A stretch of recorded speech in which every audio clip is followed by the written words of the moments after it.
So we're up to Shin Lamed Tes. We'll try and finish off Shin Lamed Tes today. Not much to go.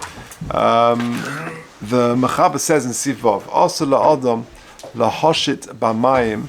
It's also for a person to float something in water. Davar lahilichei me'etzlei. You're sort of floating it down the river. Or lahaviu etzlei, or to float it towards him. And therefore, kasamim. You've got wood chips which are on the water. Also lahavtzilon, you can't divide them. Lekan or lekan, kadei lenakes hamayim sheyu yofim. Sort of to clean the water, that you've got sort of clear water, just to divide them, because ultimately you're sending the wood chips, you're making them float away from you, or sending them away, or in a different direction, and that violates this. Now, what's the problem? Says the Mishnah Berurah, Lamed Gimel, also la'adam shezehu gamkein bichlal ha'gezeira sheliloshet b'Shabbos. This is all part of the gezeira, not to swim on Shabbos, and therefore included in that is not to even put an item and make it float in the water on Shabbos. Also lahavtzilon, you can't divide the chips of the wood chips. All of this is talking about in a river. But if you've got a pool or something like that, and you want to just send something just in the pool, and just the dinghy or whatever it is, and just or the rubber band, and you want to send it down to the other side of the pool, that we're not worried about. Lo gozru commission is by lamala, like we said above. Okay, so not allowed to send something, to make something float away from you or towards you in a river on Shabbos. Now, the next one, Zayin, is actually quite a relevant halacha. Ever thought about taking a cruise on Shabbos? So we discussed that way back in Reish Mem Ches, the very beginning of Shabbos, but it comes up again here.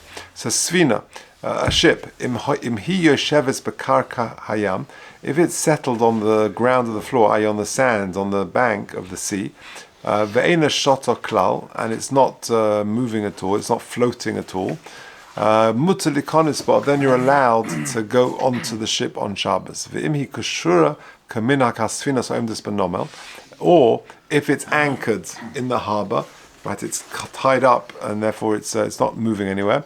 Afal pishi shota pnei mayim, even though it's floating on the river, on the sea or on the river, but it's connected and it's tied up and it's anchored, then mutar likonisba, then you're allowed to enter the ship on Shabbos. That's generally the rule, that if you're taking a cruise on Shabbos, that if it came into dock before Shabbos, then you can get off it and you can get on it again. You're allowed to access a boat which is anchored before Shabbos. Says the Mishnah Berurah, ve'ena shota klal, avol im shota, but if it's floating, then also likonis basfina. But if a ship is not anchored, or it's just not settled on the sea bank, then you're not allowed to access a ship, to enter or go off a ship on Shabbos. V'chein b'ma'avar shekerin pram, nor some sort of, in the bottom it says maberes, which is like a ferry. You can't even go on a ferry. Denira kashot ba'atzmai, because it looks like it's floating by itself, and those things are not allowed. Mutar likonisba. But if it's anchored, or it's settled on the sea bank, then you're allowed to access it. For also l'chol adam laharim likonis lishon b'seicha, and you can't do a ha'arama, some sort of trick, to go into the boat and say, I'm just having a little shluf. And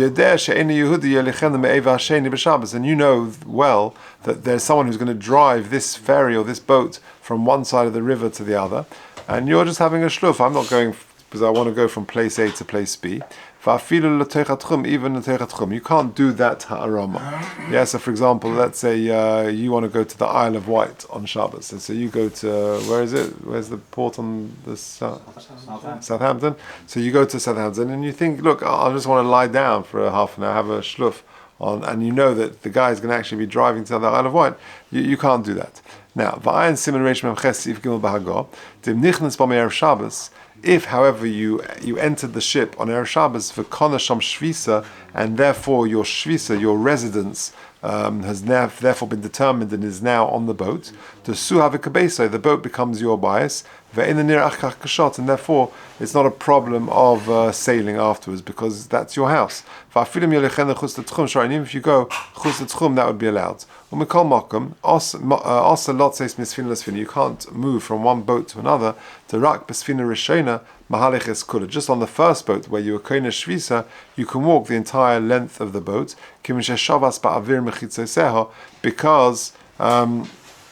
Because you are Shovis in the Avir of the Mechitzas Miboid Yom, and therefore that is your residence. All the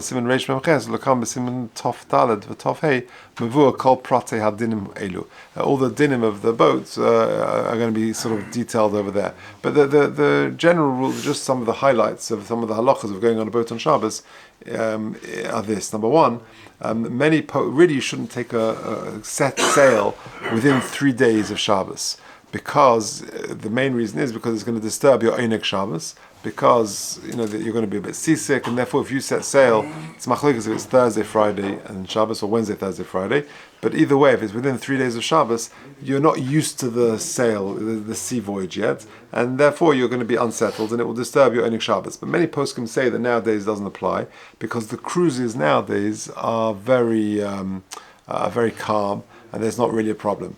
So that's point number one. So taking a cruise, if you set sail on Friday, generally speaking, the poskim are matir that, because it's they've got these stabilizers and things like that, and therefore it's okay.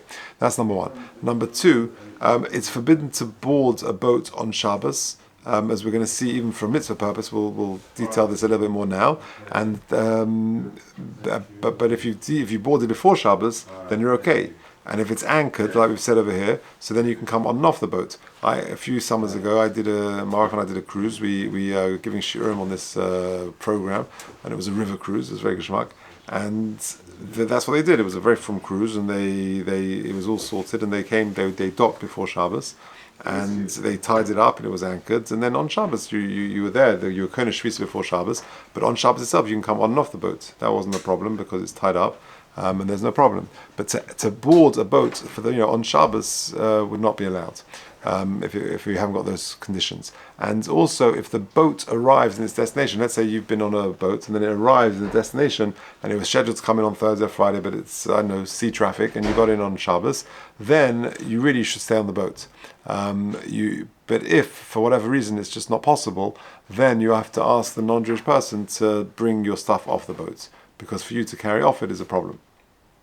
So those are just some of the highlights of cruises on Shabbos. Okay, let's carry on. So we're halfway through the Mishnah Berurah, just towards the end. Now we'll just finish the simon. Now, what happens if a guy someone owes him a lot of money? So someone owes you a lot of money. You lent a non-Jewish person some money, and you hear this person is unwell. You're not allowed to hire a boat to go visit him. In other words, you want to just make sure to claim your debt and make sure that he doesn't pass away, and then the kids don't know anything about it or whatever it may be. But you're not allowed to hire a boat to go to him to claim your the debt that he owes you. The low bari hazeka, because the damage is not absolutely certain. The shema lo yamas, because maybe he won't die. Or maybe he's commanded whoever to repay you. It's not allowed to go on the boat in that situation, even if it's within the tchum. Even if you know for sure there's going to be damage, it's still not allowed. Because even for a dvar mitzvah, you're not allowed to go on a boat on Shabbos, and therefore to go on a boat to save a loss, even if it's bari hazeka, is also not allowed. Ayin siman tov reishut gimel sivov. V'chay adam klal mem daled oischof kosav dim tzorich la'avar b'ma'avar lemitzvah overis. To go on a boat to perform a mitzvah overis, a mitzvah which is the time frame is passing, and there's no other way. And it's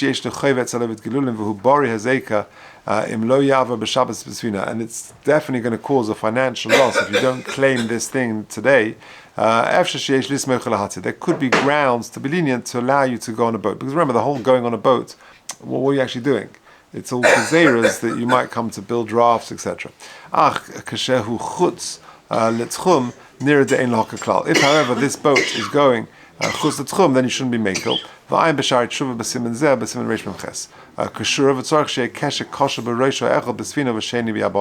In other words, for it to be anchored, it's got to be properly anchored, which means it's got to be tied on both. In other words, it's got to be tied, connecting it to something on dry land to the boat. Just one quick footnote. If you look at 38, Going on a boat for a mitzvah veris, we said after there's grounds to be makel, but he gives a few more details over here in 38. Ulam, the tzarech tefillah b'minyan, kosa b'shatzian, she'asa. Right, so if I'm on the Isle of Wight for my summer holidays and I want to just go into Bournemouth and go on a boat, so that would not be allowed, even though it's a mitzvah overes. I want to daven Shabbos morning with a minyan, it's not allowed. L'tzarech t'kiah shofar. If you go to the Isle of Wight for Rosh Hashanah and you want to go on a boat to Rosh, to go to hear shofar.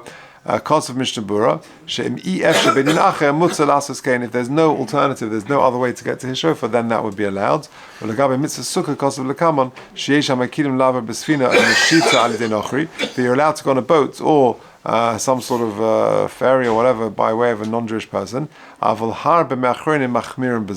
So going on a boat for a mitzvah purpose, it's debated. There could be grounds to be lenient. But it's it depends on the situation.